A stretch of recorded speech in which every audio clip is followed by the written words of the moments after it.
Lies of P, ce jeu fait lever un sourcil à tout le monde en se disant attends, un Souls-like avec Pinocchio?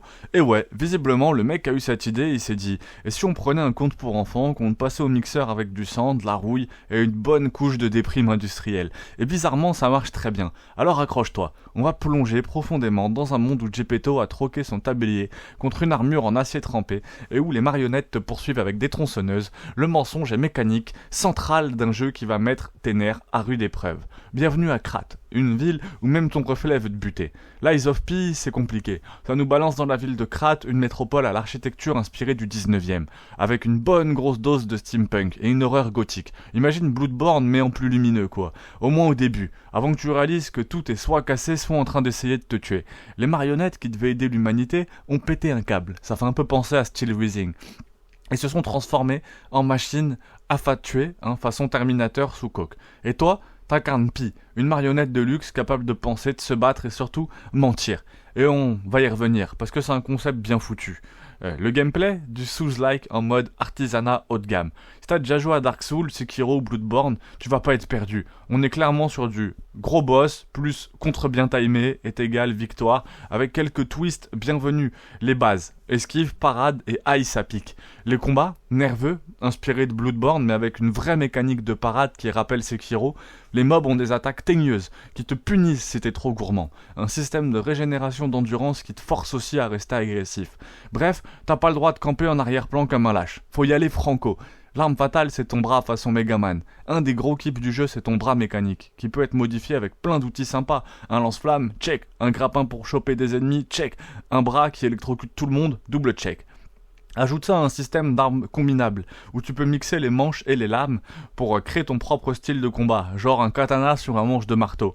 Mais bien sûr, allons-y, y a plus grand chose qui a du sens de toute façon. Le système de mensonge, quand Pinocchio devient Batman. Mais ce qui distingue vraiment Lies of P des autres Souls-like, c'est son système de mensonge. Parce que contrairement aux marionnettes classiques, P a le choix entre dire la vérité ou mentir, et ça change radicalement ton aventure. Parfois mentir peut te sauver la mise, mais à quel prix? Parce que plus tu mens, plus tu deviens humain.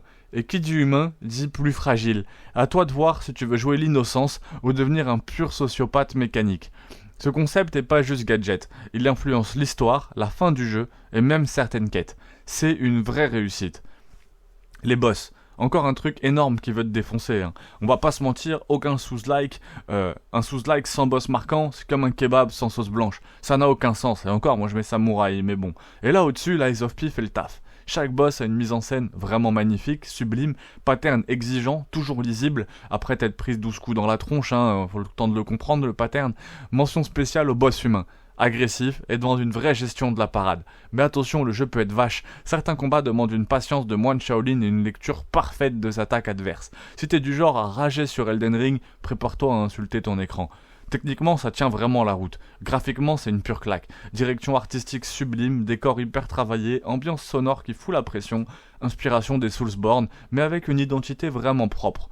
Côté optimisation, c'est propre. Pas de gros bugs, pas de chute de framerate violente, ce qui est rare pour un jeu qui s'inspire de From Software. Les défauts? Tout n'est pas parfait. L'exploration un peu rigide, on sent que les développeurs ont voulu jouer la sécurité avec des niveaux vraiment couloirs. Difficulté, parfois mal dosée, certains ennemis vraiment agressifs pour rien. Et quête secondaire très discrète. Faut vraiment fouiller partout et parler à tous les PNJ pour comprendre ce qu'ils veulent. Mais franchement, vu l'ambition du projet, ces défauts sont mineurs face à la qualité de ce jeu. Lies of P, c'est une vraie pépite pour les fans de Souls-like. Il réussit à mélanger un gameplay exigeant, une ambiance unique et un twist narratif avec un système de mensonges. Est-ce qu'il réinvente la roue? Non. Est-ce que c'est meilleur que Bloodborne? Peut-être pas. Mais est-ce que c'est un meilleur Souls-like hors From Software? Ouais, franchement, carrément. Si t'aimes souffrir dans un monde sombre et magnifique, fonce. Si t'es allergique aux jeux exigeants, mens-toi à toi-même et joue à Animal Crossing. Allez, bon farm, bon courage pour mourir encore et encore. Si t'aimes ce genre de test bien salé, laisse un like et abonne-toi, sinon je remplace ta manette par un joystick Atari.